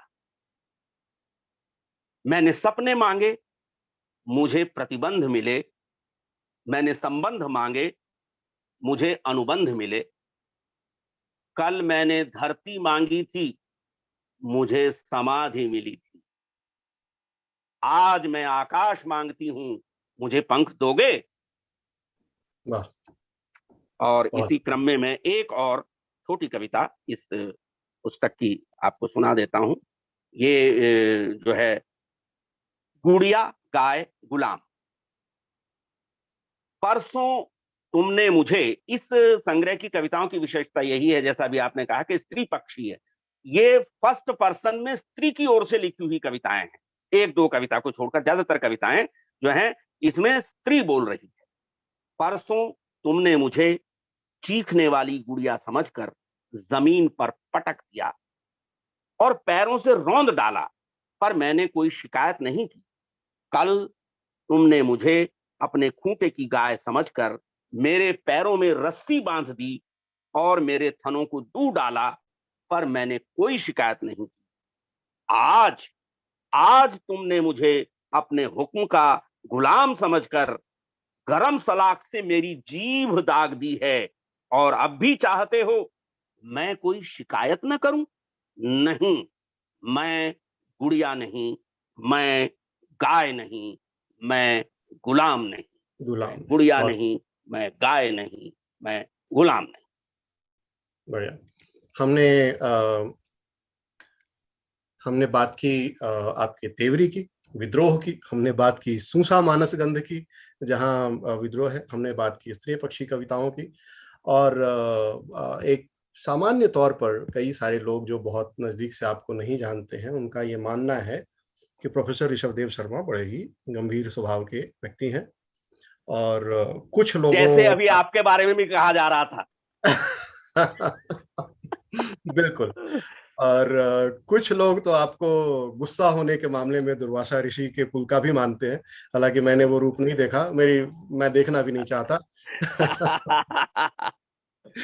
तो एक तेवरीकार के तौर पर आपकी कविताओं में जो विद्रोह है वो इन मान्यताओं को बल भी देता है, लेकिन ऐसी धारणा रखने वाले लोगों ने शायद आपकी अकादमिक प्रतिभा द्वारा प्रकाशित जो 2012 में आई थी वो काव्य संग्रह प्रेम बना रहे नहीं पढ़ी है, जिसमें बहुत सारी प्रेम कविताएं हैं, प्रेम गीत हैं, और अगर हम इन इन प्रेम गीतों की या इस संग्रह की चर्चा न करें तो ये फिर आपके एक पक्ष को न जानने जैसा होगा। और इस संग्रह में कई सारी कविताएं हैं जो मेरी बहुत प्रिय हैं। कामना के नील नभ में स्वप्न की परियां तिरी, मेघ यायावर नहाए वर जो नहाए। गिरी, बाह के तटबंध खोजे यह नदी उद्दाम, प्यार का पर्याय पूछा सिंधु से कल शाम, बालुका पर लिख गई लहरें तुम्हारा नाम। अरे या वाह! जब लिखूंगा नाम तेरा, रूप की सरिता लिखूंगा, जब लिखूंगा नाम तेरा, रूप की सरिता लिखूंगा, मैं तुम्हारी देह पर अब होंठ से कविता लिखूंगा। अब इससे ज्यादा प्रेम गीत मुझे पता नहीं क्या हो सकता है। तो एक ऐसे तेवरी का ऋषभदेव शर्मा से तो लोग भली भांति परिचित हैं। अब आपसे आग्रह है कि प्रेमी ऋषभदेव शर्मा से भी हमारा परिचय करवाएं, और इस संग्रह की कविताओं रचना प्रक्रिया या आपकी इस संग्रह से जो भी प्रिय कविता हो वो भी हमें सुनाएं। असल में प्रेम और श्रृंगार की कविताएं भी मैं आरंभ से ही लिखता रहा, और दोहे खूब लिखे। वो दोहों में, मुक्तकों में अपने आप को व्यक्त करना, कुछ गीत लिखे जो ज्यादातर मेरे अभी तक भी कापियों में ही हैं। और प्राय प्रोफेसर देवराज जी से मैं कहा करता था कि मेरा प्रोडक्शन जो है वो दो तरह का है, एक पब्लिक सेक्टर है और एक प्राइवेट सेक्टर है। तो पब्लिक सेक्टर तो ये तेवरी और ये सब है, और प्राइवेट सेक्टर मेरी डायरियों में ही है। खैर, एक रचना प्रेम बना रहे से दो स्थितियां हैं। शीर्षक है अबोला, बोलचाल का बंद होना। बहुत सारा शोर घेरे रहता था मुझे, कान फटे जाते थे, फिर भी तुम्हारा चोरी छिपे आना कभी मुझसे छिपा नहीं रहा। तुम्हारी पदचाप मैं कान से नहीं दिल से सुनता था। तुम्हारी पदचाप मैं कान से नहीं दिल से सुनता था। दूसरा, बहुत सारी चुप्पी घेरे रहती है मुझे, बहुत सारी चुप्पी घेरे रहती है मुझे। मैं बदल गया हूं एक बड़े से कान में, पर कुछ सुनाई नहीं देता। तुम्हारे अबोला ठानते ही, पर वाह! कुछ सुनाई नहीं देता। तुम्हारे अबोला ठानते ही मेरा खुद से बतियाना भी ठहर गया। वैसे दिल अब भी धड़कता है, आह! वैसे दिल अब भी धड़कता है। और एक बहुत छोटी सी रचना इसके साथ ही, ये भी धड़कन से ही संबंधित है कि हर धड़कन रुक जाने को है, शायद कोई आने को है। हर आह! धड़कन रुक जाने को है, शायद कोई आने को है। वही पुरानी एक कहानी मेरे पास सुनाने को सुनाने है। को है। मेरा मैं उसकी राहों में, मेरा मैं उसकी राहों में, वह मुझको ठुकराने को है। और पल पल पल के मुंदी जा रही। कौन आ रहा है देखें कि पल पल पल के मुंदी जा रही, घोर अंधेरा छाने को आने है। को है। एक सांस सांसों में भर लो, एक सांस सांसों में भर लो, यह गुलाब मुरझाने मुरझाने को को है। है। हर धड़कन रुक जाने को है, शायद कोई आने को है। वाह! और अब हम अंत की तरफ आ रहे हैं, लेकिन उससे पहले जी। एक और संग्रह जिसकी चर्चा ना हो तो बात अधूरी रह जाएगी। 2002 में एक संग्रह आई थी ताकि सनद रहे, और इस संग्रह में आपकी सामान्य कविताओं से विपरीत बहुत लंबी कविताएँ हैं जो लिखी गई हैं। और इन लंबी कविताओं के बावजूद भी दिलीप सिंह लिखते हैं कि जब हम कवि रूप में अपने आप को आम आदमी से ऊपर उठा हुआ मानकर गर्वीले दर्प के साथ और भाषा के ऐसे छलावे भरे रूप में बात करेंगे जिससे जमीनी रिश्ता ही नहीं हो, तो ऐसी कोई भी कृति आस्वाद और टीस दोनों पैदा नहीं कर सकती।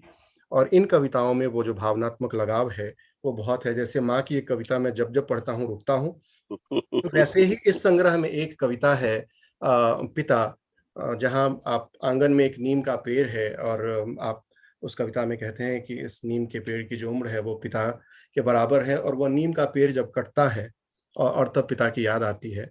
तो वो कविता मैं जब-जब पढ़ता हूँ मैं हर बार अटक जाता हूँ वहाँ पे जाके, और मुझे एक ब्रेक लेना होता है। तो इस संग्रह के पीछे भी जो लंबी कविताएँ हैं या उनकी जो संवेदनाएँ हैं, उनके बारे में कुछ बात करें। और एक कविता या तो आप ये पिता पढ़ दें या जीवन बहुत-बहुत छोटा है वो पढ़ दें। आ, असल में लंबी कविताएं भी समय समय पर लिखी जाती रहीं, लेकिन इस संग्रह की कविताएं एक तरह से एक पत्रिका पूर्ण कुंभ के काव्यात्मक संपादकीय के रूप में लिखी गईं। इसलिए वे लगभग 3 पृष्ठ की कविताएं हैं जो पूरे एक पेज में 3 कॉलम्स में आ जाया करती थी। 1-2 कविता छोटी भी है। समय का ध्यान रखते हुए मैं सीधे जिस कविता का अभी आपने उल्लेख किया, चूंकि नीम की तो चर्चा आपने स्वयं कर ही दी, पिता वाली कविता की जो दूसरी कविता है और जो मेरे हृदय के बहुत करीब है, बहुत बहुत करीब है, उसे मैं गीतांजलि परिवार को समर्पित करता हूं।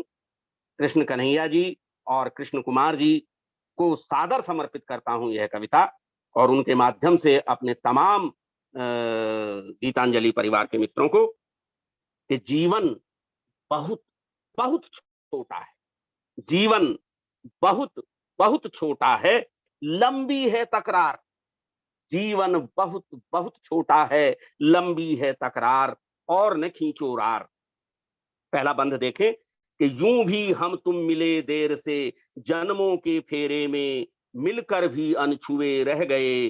देहों के घेरे में जग के घेरे ही क्या कम थे, अपने भी घेरे रच डाले।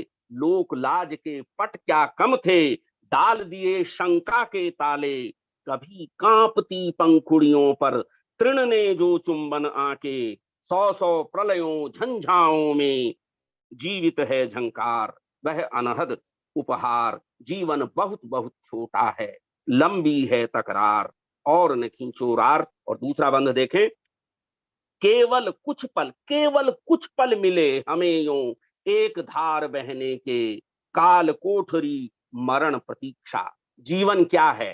काल कोठरी मरण प्रतीक्षा, साथ साथ रहने के, और सूली ऊपर सेज सजाई, दीवानी मीरा ने, शीश काट धर दिया पिया की, चौखट पर कबीरा ने, मिलन महोत्सव दिव्य आरती, रोम रोम ने गाई, गगन थाल में सूरज चंदा, चौमुख दियना बार, गूंजे मंगलचार। जीवन बहुत बहुत छोटा है, लंबी है तकरार, और न खींचो रार। और अंतिम बंध कि भोर हुए हम शंख बन गए। डॉक्टर साहब, भोर हुए हम शंख बन गए, सांझ घिरे मुरली, और लहरों लहरों बिखर बिखर कर, रेत रेत हो सुधली, स्वाति बूंद तुम बने कभी, मैं चातक तृषा अधूरी। स्वाति बूंद तुम बने कभी, मैं चातक तृषा अधूरी, सोन चंपई गंध बने तुम, मैं हिरना कस्तूरी। आज प्राण जाने जाने, आज प्राण जाने जाने को, अब तो मान तजो। आज प्राण जाने जाने को, अब तो मान तजो। मानो नयन कोर से झरते टप टप, तपते हर सिंगार, मुखर मौन मनुहार। जीवन बहुत बहुत छोटा है, जीवन बहुत बहुत छोटा है, लंबी है तकरार, और न खींचो रार, और वाह, न खींचो रार। वाह। इस मूल मंत्र के साथ सर, अब जब हम आपने कविताएं लिख ली, आपने कहानियां, उपन्यास पे आपने पहले ही बोला, हमने हाथ साफ कर लिए, निबंध लिख लिए, भूमिका लिख ली, समीक्षा लिख ली, सब कुछ कर लिया। प्रोफेसर ऋषभ देव शर्मा की लिस्ट में वो कौन सी चीजें हैं जो अभी अधूरी हैं? आपकी टू डू लिस्ट कैसी दिखती है? एक तो पता नहीं, मेरे मन में एक इच्छा है कि जो दुनिया के खलनायक हैं उन पर एक सीरीज लिखूं। जिन जो जो दुनिया की तबाही के लिए जिम्मेदार रहे हैं, चाहे वो रावण रहे हों, और चाहे वो हिटलर रहे हों, या और रहे। मेरी इच्छा है कि कभी बैठूं और अध्ययन करूं, और चीजों को थोड़ा समझ के और ये चलिए, लिखूं। और एक एक दूसरा ये कि मैं बड़ा चुनौतीपूर्ण मानता हूं बाल कविता लिखना। मैंने थोड़ी सी बाल कविताएं लिखी हैं, लेकिन मन है कि एक छोटा सा संग्रह बाल कविताओं का लिख। ठीक है। और अब अंत में चूंकि हम अमृत महोत्सव मना रहे हैं सर, तो आखिरी में मैं चाहूंगा कि आप अपनी किसी कविता जो आपकी राष्ट्र से समर्पित संदर्भित हो, देश प्रेम की कोई कविता हो, उसके कुछ अंश पढ़ दें, और तब हम इस कार्यक्रम के समापन की ओर बढ़े।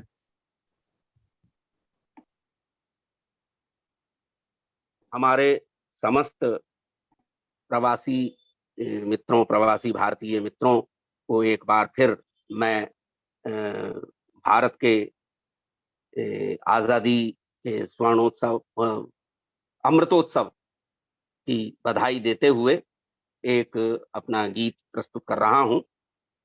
अगर ये लंबा लगे तो मुझे इशारा कर दीजिए प्रवीण जी, वैसे मैं दोहराऊंगा नहीं, क्योंकि ये थोड़ा सा बड़ा गीत है। दिशा दिशा में गूंज रहा है भारत माता का जयगान, भारत का संदेश विश्व को, मानव मानव एक समान। कि यहाँ सृष्टि के आदि काल में समता का सूरज चमका, करुणा की किरणों से खिलकर धरती का मुखड़ा दमका। सुनो मनुजता को हमने ही आत्म त्याग सिखलाया है, लालच और लोभ को तजकर पाठ पढ़ाया संयम का। जो जग के कण कण में रहता सब प्राणी उसकी संतान, भारत का संदेश विश्व को, मानव मानव एक मानव समान। एक समान। और ये देखिए, हम कहीं भी रहें, भारत में रहें या भारत के बाहर रहें, कैसे अपने देश से जुड़े रहते हैं। कि रहें कहीं हम, लेकिन शीतल मंद सुगंधें खींच रही, यह धरती अपनी बाहों में परम प्रेम से भींच रही। सारे धर्मों, सभी जातियों, सब रंगों, सब नस्लों को ब्रह्मपुत्र कावेरी गंगा कृष्णा झेलम सींच रही। ऊंच नीच का भेद नहीं कुछ, सद्गुण का होता सम्मान, भारत का संदेश विश्व को, मानव मानव एक समान। कि हमने सदा न्याय के हक में, हमारे भारतीय जीवन मूल्य, हमने सदा न्याय के हक में ही आवाज उठाई है, अपनी जान हथेली पर ले अपनी बात निभाई है, और पुरजा पुरजा कट मरने की सदा रखी तैयारी भी, वंचित पीड़ित दीनहीन की असमत सदा बचाई है, और जनगण के कल्याण हेतु हम सतपथ पर होते बलिदान।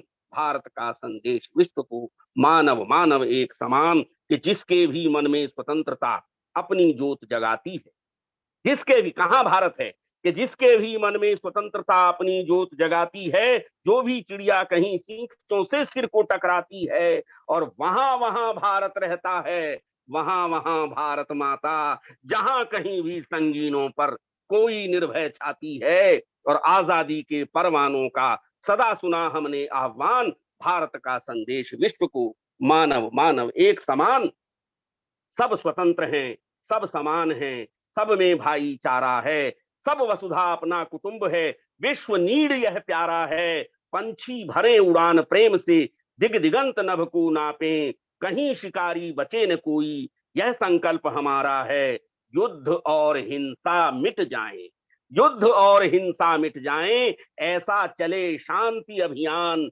भारत का संदेश विश्व को, भारत का संदेश विश्व को, मानव मानव एक समान। और अंतिम बंद देखें, जल में थल में और गगन में मूर्तिमान भारत माता, जल में थल में और गगन में मूर्तिमान भारत माता, अधिकारों में कर्तव्यों में संविधान भारत माता, हिंसासुर के उन्मूलन में सावधान भारत माता, विजयी विश्व तिरंगा प्यारा, प्रगतिमान भारत माता, मनुष्यता की जय यात्रा में, मनुष्यता की जय यात्रा में नित्य विजय नूतन उत्थान। भारत का संदेश विश्व को, मानव मानव एक समान, दिशा दिशा में गूंज रहा है, भारत माता का जयगान। भारत का संदेश विश्व को, मानव मानव एक समान, मानव मानव एक समान। बहुत बहुत धन्यवाद सर, आज ये समय हमारे साथ बिताने के लिए। और मुझे खुशी है कि आज आपकी कविताओं के कम से कम हमने अलग अलग रंग यहाँ पे देखे और आपसे सुने। कभी समय रहा तो आपसे कविताओं के इतर जो आपकी लेखनी है उस पर चर्चा करेंगे। लेकिन आज के लिए एक बार फिर से आपका धन्यवाद, गीतांजलि परिवार का धन्यवाद कि आपने मुझे ये मौका दिया। और अब चूंकि समय हो गया है तो मैं कृष्णकांत जी, त्वदीयं वस्तु गोविंदं तुभ्यमेव समर्पयेत्, मैं ये आपको वापस सौंपता हूँ। बहुत बहुत धन्यवाद इतना बढ़िया साक्षात्कार होने के लिए। और आपने समझिए कि लगभग सारी बातें ऋषभ देव शर्मा जी के अंदर से निकाल ली हैं। बिल्कुल इस तरह से बातचीत हो रही थी, लगता है कि आप लोग एक दूसरे को अच्छे से जानते हैं और सारी चीजें आप निकाल पा रहे हैं। कुछ चीजें तो ऐसी मुझे मुझे मैं काफी इम्प्रेस्ड हुआ कि आप 9 साल के 9वीं कक्षा में आपने उपन्यास लिखना शुरू किया, और कई कविताएं तो माँ पर की जो कविताएं हैं, मैं भी माँ को बहुत वेटेज देता हूँ। माँ की कविता ने बिल्कुल दिल छुआ। और जीवन बहुत छोटा है, लंबी है तकरार, और जितने भी भक्ति गीत आपने जो जो सुनाए हैं अभी आजादी के ऊपर, मैं गुजारिश करूंगा कि आप जरूर खलनायक पर भी और बाल गीत पर भी लिखें, ताकि हम लोग को और सुनने का मौका मिले। कार्यक्रम का आगे अभी तो मैं काफी आपके बारे में बोल सकता हूँ, लेकिन मैंने इसके लिए अपने गीतांजलि के एक वरिष्ठ जो सदस्य हैं विभा केल को मैं चाहता हूँ बुलाना कि वो आए और वो आज के कार्यक्रम पर आके अपनी बातचीत रखें, अपनी टिप्पणी रखें। विभा केल जी, स्वागत है आपका। जी, स्वागत। विभा जी, आप अनम्यूट कर लीजिए।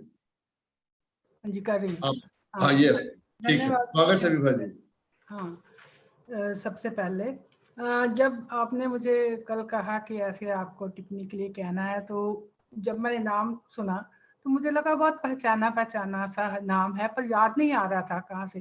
पर जब आज मैंने इनकी कविताएं सुनी और इन्होंने कविता जी का भी मेंशन किया, तो फिर मुझे याद आया कि ये जो कविताएं कभी कोई किसी पटल पे भेज देता है या नाम ने लिखा होता है, पर face to that name you can't put that, तो वो आज मुझे मिल गया कि मैं उस नाम के साथ उस फेस को जोड़ सकती हूँ जो मेरी पसंदीदा कविताएं हैं। और सबसे ज्यादा मैं मेंशन करना चाहूंगी आपकी जो ये तेहरी की गजलें हैं, क्योंकि मेरी भी कुछ बैकग्राउंड ऐसी है, राजनीतिक और व्यंग्यात्मक मेरा शौक है। तो उससे आपने जो सारी जितनी भी मैंने पढ़ी हैं वो लिखी हैं और आज उनमें से कुछ सुनाई हैं, वो बिल्कुल जैसे ना अर्जुन के तीर की तरह निशाने पे जाके लगती हैं। और जो आपकी भाषा है, जो भी आपने अलंकार यूज किए, मिम यूज किए हैं, वो अलग होते हुए भी इतने सरल और I would say taken from life हैं कि हर कोई उनके साथ एट होम फील कर सकता है और उसको समझ सकता है। उसके लिए कि बहुत ज्यादा वो इंटेलेक्चुअल होने की जरूरत नहीं है। ये तो मैं एक जनरल बात कह रही हूँ, पर मेरा वो टूट गया क्रम, क्योंकि मैं पहले सोच रही थी वो ऐसे व्यक्ति के साक्षात के बारे में टिप्पणी करनी है जो ऑलरेडी इतने सम्मानों से सम्मानित है, नॉट ओनली फ्रॉम इंडिया कि वो हैदराबाद से सम्मानित हुए या आंध्र प्रदेश से हुए, बल्कि विदेशों से भी। और सबसे ज्यादा जो व्यक्ति अपना राम संस्कृति सम्मान से सम्मानित हो, उसके साक्षात्कार के बारे में टिप्पणी करना, तो मेरा वही योगदान है जो राम सेतु में गिलहरी का। तो आपकी बड़ी कृपा। मतलब इतनी, जैसे डॉक्टर कृष्ण कुमार ने भी कहा कि अभी 60s के अक्रॉस गए हैं और इतनी ज्यादा कार्य आपने किया है, इतना ज्यादा लिखा है। और जैसा प्रणव जी ने आपसे बारी बारी से सारी तहें उधेड़ के हमारे सामने रखी हैं, मैं सोचती हूँ कि गीतांजलि के पहले तो गीतांजलि के संचालकों को धन्यवाद कि वो हमेशा ऐसे हीरे चुन के लाते हैं कि जिनके संघर्ष से हम कुछ सीख सकते हैं, कुछ हमें प्रेरणा मिलती है और उनके कामों से हमें इतना मार्गदर्शन मिलता है। तो उसके लिए तो मैं नतमस्तक हूँ अपने समुदाय के लिए। और यह भी मैं कहना चाहूंगी कि जितने लोग आज फेसबुक पे, यूट्यूब पे जुड़े हैं या हमारे समुदाय के जो मेंबर्स जुड़े हैं, उनको मैं कहती हूँ वो बधाई के पात्र हैं कि आज का उनका ये वक्त इतना ज्यादा जिसको कहते हैं सदुपयोग हुआ होगा। So I can guarantee them that. तो दूसरा मैं ये कहना चाहती थी, जब कहा गया अभी टिप्पणी करी, मैंने पेन पकड़ लिया, अभी कुछ लिखूंगी, फिर मैंने कहा नहीं, ये मेरे साथ भी अन्याय है अगर मैं नोट बनाना शुरू कर दिया, और आपके साथ भी अन्याय है, क्योंकि मैं तो वो न्याय कर नहीं सकूंगी जो आपके काम को और आपकी जो सरलता है, इतने गहन गहन विषयों पे आपने इतने सरल ढंग से जो लिखा है और पर इतनी गहराई से लिखा है। जो आपने कभी, मतलब शोध तो मैंने आपके नहीं पढ़े, वो एक अलग विधा है, पर everybody would be impressed, not only me, कि अनुवाद आपने किए, शोध आपने किए, समीक्षा आपने की, उपन्यास आपने लिखे, और अभी तो वो जिसको कहते हैं कि मिडिल एज भी शुरू नहीं हुई है और इतना कुछ आपने अचीव किया है। So it's all. और सबसे ज्यादा मैं आपकी बात से जो हम सबको सीखने को मिला, जैसा कि प्रणव जी ने पहला क्वेश्चन किया था कि कैसे ये होता है, और आई एग्री कि ये नैसर्गिक तो भगवान ने सबको कुछ ना कुछ दिया है, पहचानने की जरूरत है। अगर आप कहो जी मछली बहुत निकम्मी है, वृक्ष पे नहीं चढ़ सकती, तो इसका मतलब पहचानने वाले कोई नहीं पता कि उसका जो गुण है उसको कैसे देखना है।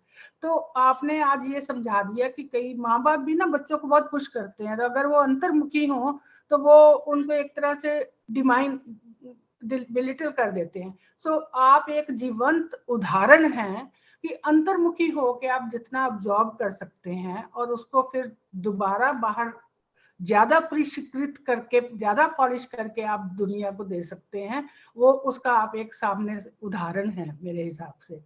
तो और even known as you said कि मैं अपने आप को मेनली कवि ही मानता हूँ, और कुछ भी लिखना हो उसमें वो कवि हृदय, कवि कौन होता है? जो किसी के साथ सहानुभूति और सम अनुभूति कर सके। Unless you can sympathize, but unless you empathize, you can't really go through that feeling। और जो आपने अभी स्त्री जाति के बारे में, स्त्री की पीड़ा के बारे में बताई, और कविता जी से बात होती रहती है, तो वो भावनाएं, अनपढ़ हो, पढ़ी लिखी हो, हाउसवाइफ हो या किसी बड़े पद पे हो, हर औरत के दिल में वो भावनाएं होती हैं। और kudos to you, being a man, you could see through all those जो पेन है या पीड़ा है। और जो आपने एक बीच में बात कही थी कि हम लोग जब तक उस पीड़ा को समझें, ऑब्जर्व करें और उस पर फिर मनन करें। और आपके उन 3 नियमों के साथ मैं एक चौथा जोड़ना चाहती हूँ, अनुशासन। एक पागलपन तो होना ही चाहिए लिखने के लिए, पर एक मेंटल अनुशासन भी होना चाहिए, जो आपने पूरा you have sort of put it on the plate for others to copy. बिल्कुल ये हो सकता है, एक अंतर्मुखी व्यक्ति इतनी चीज को मनन करके वो सब कर सकता है, वो आपने सब हमारे सामने रख दिया है। तो जैसा कि मैंने कहा कि जो कविताएं आपने पढ़ी, एक कविताएं ऐसी थी जिसको बार बार सुनने को मन करता था, और इसलिए मैंने टिप्पणी के लिए कोई नोट्स नहीं बनाए, बिकॉज मैं उस हर चीज का रसास्वादन भी करना चाहती थी, और मेरा ख्याल है सबने किया है। और आपकी ये कविताएं हमें और बार बार पढ़ने को मिलेंगी, और मैं तो अब ज्यादा एंजॉय करूंगी, because now I can put a face to that name. तो मुझे पता है कि हमारे जो गीतांजलि के मेंबर्स हैं वो सभी इस चीज से बहुत ज्यादा गहरे अभिभूत हुए होंगे। तो मैं भी ज्यादा समय नहीं लेती, क्योंकि जैसे कृष्ण कन्हैया जी ने कहा कि आपका इतना सा ही साक्षात्कार सुन के इतना कुछ हमें मिला है कि you can talk about it for hours.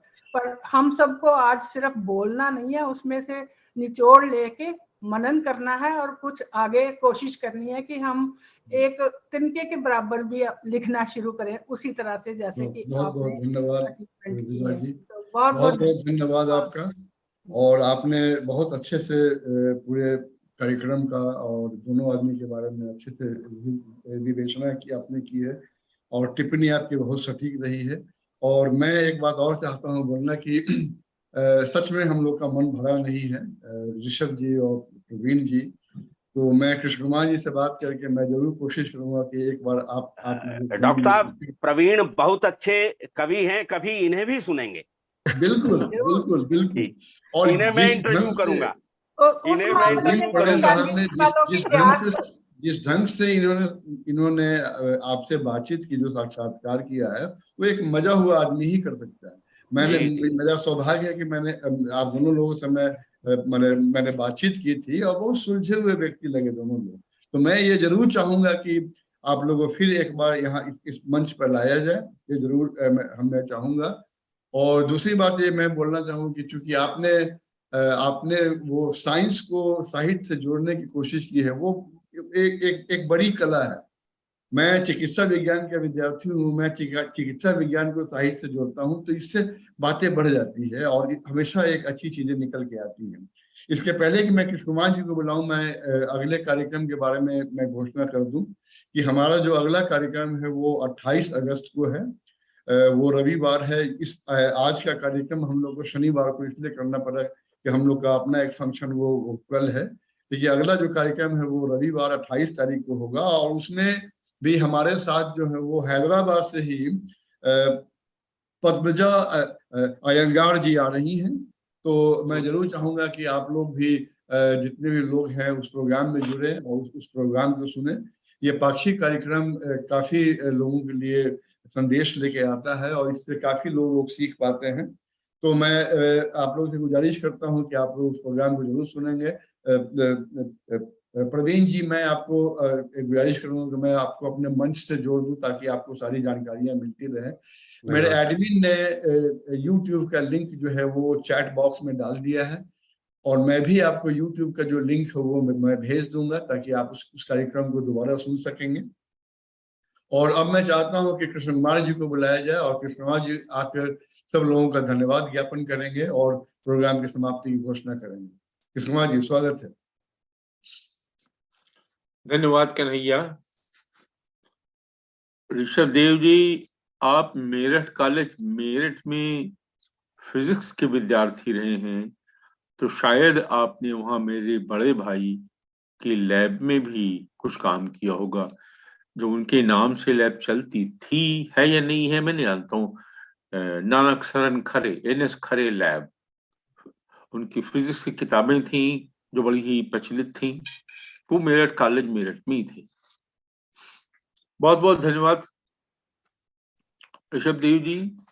और मुझे नहीं मालूम कि गोलकुंडा दर्पण अभी चल रहा है नहीं चल रहा है, और गोलकुंडा दर्पण के नेहपाल वर्मा जी हैं या भी नहीं। नेपाल जी नहीं रहे, हाँ, तो गोविंद अक्षय उसे चलाते हैं। कौन? गोविंद अक्षय, उसका संपादन तो वही करते हैं। अच्छा, तो नेपाल जी से मेरा संबंध हाँ जी, 2000 जी, उस समय मुलाकात हुई थी, उन्हीं के माध्यम से हमारी मुलाकात हुई। करेक्ट, वहां पे कई गोष्ठियां हुई थी, और एक गोष्ठी जो हमारे साड़ू भाई थे प्रोफेसर शिवेंद्र किशोर वर्मा, उनके घर पे भी हुई थी कुछ लोग आए। हाँ जी जी, अच्छा। वर्मा जी का बड़ा प्रेम और आशीष हमें मिला है। वो हमारे साड़ू भाई थे। हाँ हाँ हाँ, तो प्रोफेसर दिलीप सिंह जी के साथ उनके यहाँ हमारा जाना हुआ। करेक्ट, बिल्कुल सही है, दिलीप सिंह से मेरी बातें कई बार हुई हैं। जी जी। तो काफी पुरानी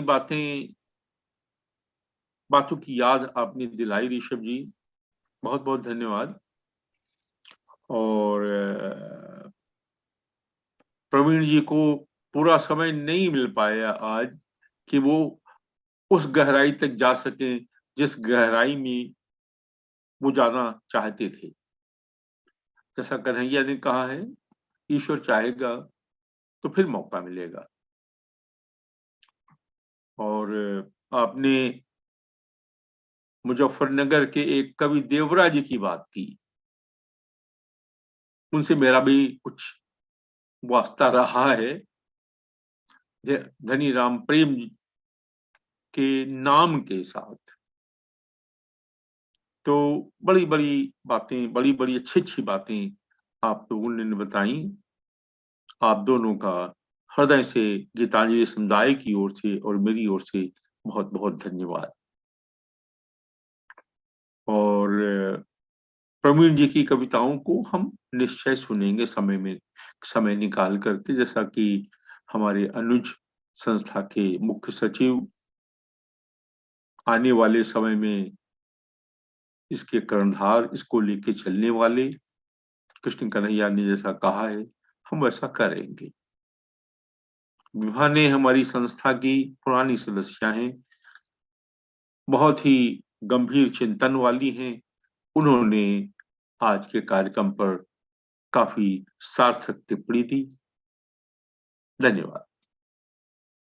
तमाम लोग जुड़े इस कार्यक्रम के साथ, और तमाम लोग यूट्यूब के माध्यम से, फेसबुक के माध्यम से भी इसको सुनेंगे, देखेंगे और इससे प्रेरणा लेंगे। इस कार्यक्रम से जुड़े सभी लोगों को बहुत बहुत धन्यवाद, और प्रतीक्षा रहेगी कि पद्मजा अयंगर जी के साथ बातचीत के लिए। और पद्मजा जी, जैसा कन्हैया ने कहा, वो केवल हैदराबाद से ही नहीं जुड़ी हैं ऋषभ देव जी के साथ में। उनका जन्म कहीं हुआ, रही कहीं, काम कहीं किया, और अब आकर के हैदराबाद में बस गई, रह रही हैं। और उनका भी जीवन जब हम लोग अगले हफ्ते 2 हफ्ते में देखेंगे, तो पाएंगे कि एक प्रेरणा का स्रोत रहेगा, और लोग उनसे भी प्रेरणा काफी लेंगे। और इस तरीके के लोगों को सामने लाने के लिए हम गीतांजलि समुदाय की ओर से डॉक्टर रश्मि खुराना को बहुत बहुत धन्यवाद देते हैं। वो बड़ी शिद्दत के साथ, बड़ी मेहनत के साथ, बड़ी लगन के साथ अच्छे से अच्छे लोगों को लेकर के आती हैं, जो हमारी इस श्रृंखला के मान को आगे बढ़ाते हैं। अब मेरे पास सिर्फ इतना ही कहने को है कि कार्यक्रम समाप्त हुआ, और मैं कार्यक्रम के समाप्त की घोषणा करता हूं, जैसा कन्हैया ने मुझसे कहा है। धन्यवाद।